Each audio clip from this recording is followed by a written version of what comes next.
Bismillahirrahmanirrahim. Assalamualaikum warahmatullahi wabarakatuh. Alhamdulillah. Alhamdulillahi wa kafa. Wassalatu wassalam ala habibil mustafa wa ala alihi wa ashabihi ahli sidqi wal wafa. Ashhadu an la ilaha illallah wahdahu la syarika lah. Wa ashhadu anna Muhammadan abduhu wa rasuluhu la nabiyya ba'dah. Allahumma salli wa sallim ala sayyidina wa habibina wa syafi'ina wa maulana Muhammadin wa ala alihi wa sahbihi ajma'in. Rabbi shrah li sadri wa yassir li amri wa hlul 'uqdatam min lisani yafqahu qawli, amma ba'd. Kaum muslimin, as-saimin was-saimat, perindu surganya Allah Subhanahu wa taala. Alhamdulillah. Segala puji hanya bagi Allah yang kembali mempertemukan kita di bulan Ramadan yang penuh dengan keberkahan ini. Mudah-mudahan semua keberkahan yang Allah janjikan kepada kita, kita dapat kemudian meraupnya secara optimal. Selawat, salam senantiasa tersampaikan kepada Nabiullah Muhammad sallallahu alaihi wasallam, pada keluarganya, sahabat-sahabatnya, dan pengikut-pengikutnya yang istiqamah, komitmen di dalam menegakkan sunnah-sunnahnya, dan mudah-mudahan semua kita termasuk di dalamnya. Amin ya rabbal alamin. InsyaAllah pada pertemuan kali ini kita akan melanjutkan kisah para nabi. Nabi yang kita angkat pada kesempatan kali ini adalah Nabi Ya'qub alaihi salam. Beliau adalah seorang Nabi Allah Subhanahu wa taala yang tak lain dan tak bukan cucu dari Nabi Ibrahim alaihi salam. Ibrahim punya anak dua, Ismail dan Ishak. Ishak kemudian mempunyai anak, namanya adalah Ya'qub alaihi salam. Nabi Ya'qub alaihi salam bergelar Israel. Ya, bergelar Israel, dan anak-anak beliau kita panggil dengan Bani Israel, anak-anaknya Israel, yang salah satunya nanti kita akan tahu namanya adalah Nabi Yusuf alaihi salam. Isra, kata Isra bukan sesuatu yang kemudian apa? Nah, ini sesuatu yang apa ya? Aduh, itu tadi ya kata ya apa ya? Suatu yang apa? Yang asing lah, astagfirullahaladzim. Oke. Kata Isra bagi kaum muslimin bukan sesuatu kata yang asing. Ya, setiap tanggal 27 Rajab kita diingatkan dengan peristiwa Isra dan Mi'raj. Isra maknanya adalah perjalanan di malam hari. Nah, Isra itu maknanya adalah beliau senantiasa menghabiskan waktunya di malam hari. Il ini kemudian dalam bahasa Ibrani maknanya dalam bahasa kita, dalam bahasa Arab, ilah. Israel. Jadi orang yang menghabiskan waktu malamnya beribadah kepada Tuhannya. Maka beliau dipanggil dengan Israel. Ya, ilah. Kan begitu ya, Israel berarti apa? Hamba Allah yang menghabiskan waktu malamnya bermunajat kepada Tuhannya.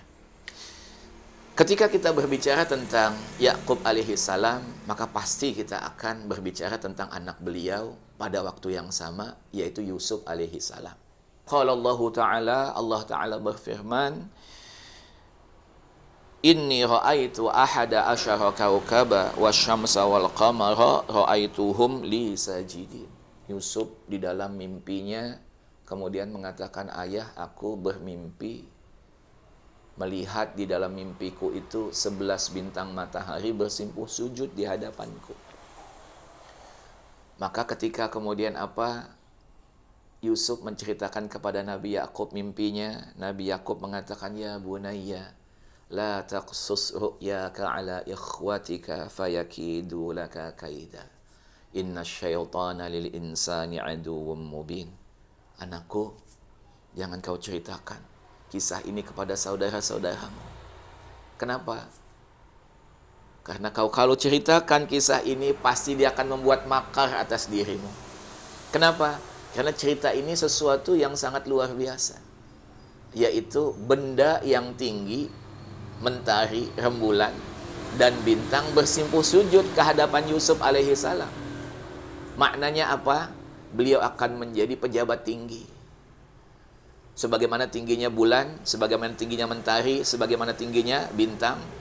Dan itu khawatir kemudian apa? Menyebabkan iri, dengki anak-anak Yakub alaihissalam kepada saudaranya sendiri Yusuf alaihissalam semakin bertambah-tambah. Maka Nabi Yakub mengatakan kepada Yusuf kecil, jangan kau ceritakan mimpimu ini.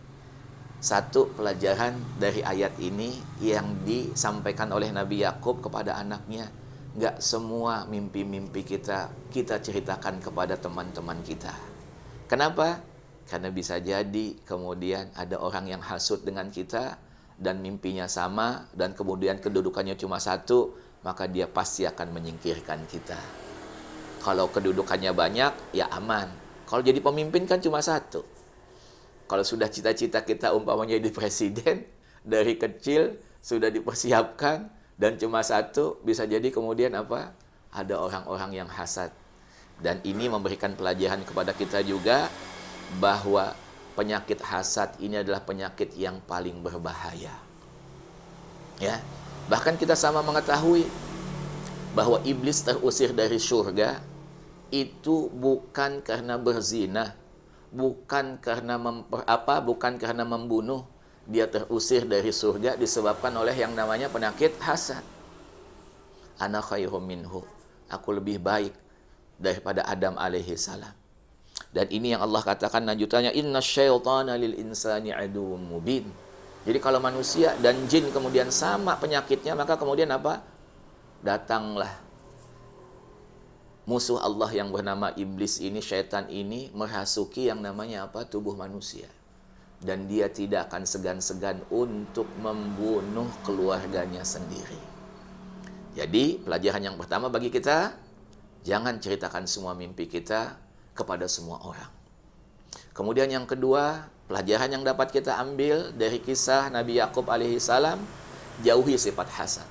Sebagaimana Nabi SAW mengatakan, iyyakum wal hasada, hati-hati kalian dengan hasad. Karena hasad ini bisa menghabiskan semua pahala kalian, semua kebaikan kalian, semua salat kalian, semua puasa kalian, semua zikir kalian. Kita tahu dalam Ibnu Katsir dikatakan bahwa iblis adalah makhluk Allah yang paling taat sebelum terusir dari surga. Tidak ada sejengkal tanah di kolong langit ini yang kita kemudian meniti di atasnya, kecuali iblis sudah pernah sujud kepada Allah.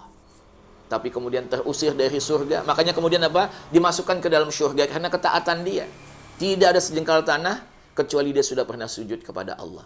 Tapi karena hasadnya dia kepada Adam alaihissalam, tidak menerima keputusan Allah Subhanahu wa taala, kemudian bukan hanya dikeluarkan dari surga, tapi akan menghuni neraka jahanam dengan abadi. Na'udzubillah min zalik.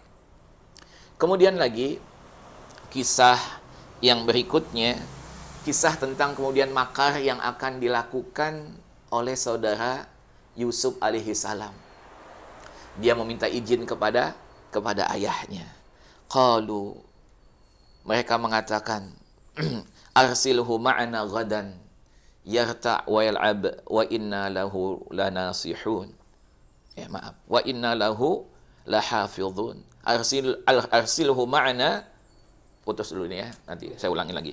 Arsilhu ma'ana ghadan yarta' wa yal'ab wa inna lahu lahafidhun. Saudara Yusuf mengatakan kepada Yakub alaihi salam, ayah, gitu ya,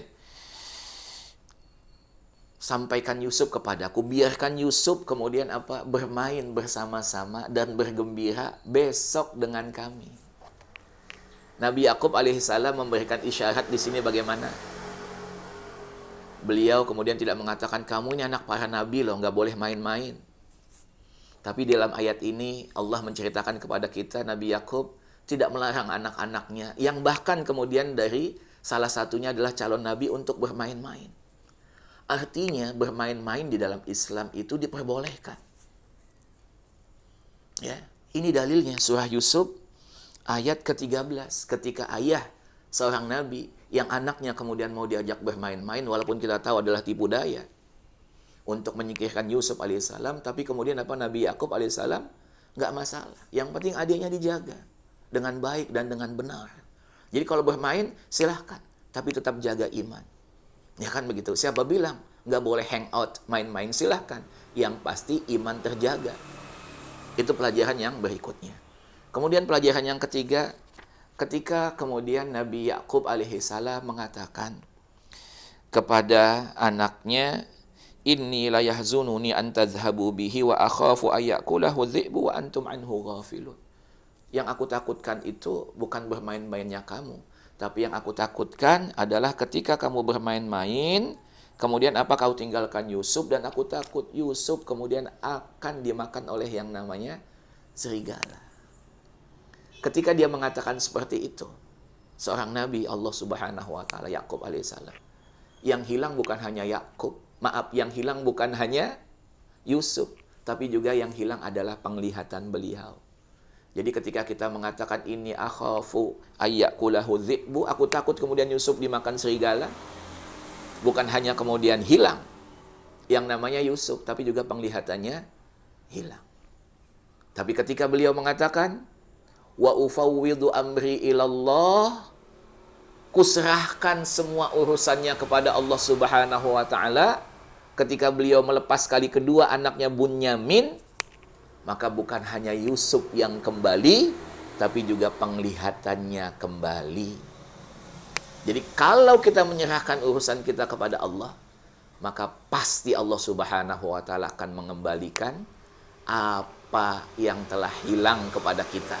Tapi kalau kita mengkhawatirkan kekhawatiran itu kemudian hanya pada diri kita, maka bukan hanya satu yang hilang, pasti dijamin lebih daripada satu. Kalau kita punya masalah, maka jangan lupa kemudian mengatakan wa ufawwidu amri ilallah. Kuserahkan semua urusannya kepada Allah Subhanahu wa taala. Kenapa? Karena dia adalah sebaik-baiknya penjaga. Saya kira ini jamaah kaum muslimin, permisa yang budiman, as-shaimin was-shaimat, perindu surganya Allah Subhanahu wa taala. Mudah-mudahan Allah Subhanahu wa taala kembali menerima puasa kita hari ini. Dihapuskan semua dosa kita, dilipat gandakan kebaikan kita, dimudahkan kita untuk melaksanakan kebaikan, ketaatan, sampai kemudian kita mengakhiri Ramadan tahun ini dengan predikat muttaqin. Amin amin ya rabbal alamin. Hadanallahu wa iyyakum ajma'in. Assalamualaikum warahmatullahi wabarakatuh.